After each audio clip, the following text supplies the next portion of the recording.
сметам дека искрена е намерата да се подобри работата на одредени јавни предпријатија, особено знаејќи дека тие не функционираат добро. Голем дел од овие јавни предпријатија, списокот можете да го добиете, тоа не е ништо тајна, навистина имаат сериозни проблеми во своето функционирање и треба максимално да ангажираме кадар за да се подобри функционирањето.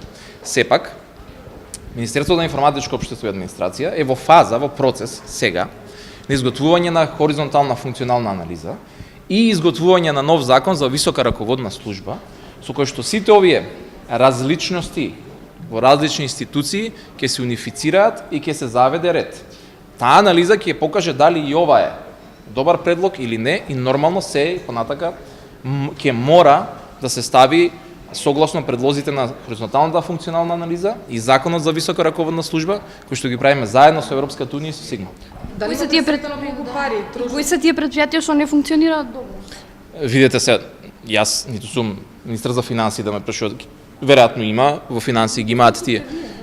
За финансиите јас не посечив ништо. За другото прашање во однос на кои се тие институции, кои се тие 12 јавни предпријатија? Не, па тие се јавни податоци ги објавуваат своите финансиски извештаи и тоа се компании кои што се заглавени во големи долгови, имаат проблем со функционирањето и така натаму. Една од нив е Македонски железници.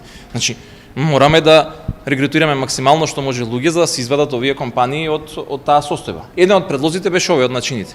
Ќе видиме, ќе покаже времето и оваа анализа што паралелно се одвива, дали тоа е вистински потек, ќе го имаме законот за висока раководна служба и нормално секи се согласи со она што ќе биде новиот концепт. Дали ќе остане само на предпријатија од владата формирани или ќе се вклучат и од град Скопје? Не. Невладините организации вчера излегува со став, читајќи го законот што е предложен, дека тука влегуваат и јавните предпријатија формирани и од општините и од град Скопје и бројката е 129 јавни предпријатија. Ма јас не разбирам. Значи прочитајте го законот. Не е така. Само 12 јавни предпријатија формирани од страна на владата. И сега ќе видите во реалноста, се како ви кажам. Дали со заменичката функција ќе се избришат 5 помошници директори во јавните? Целта е и тоа. Целта е да се постигне и тоа. Значи да имаме еден заменик, а да се намали бројот на помошниците.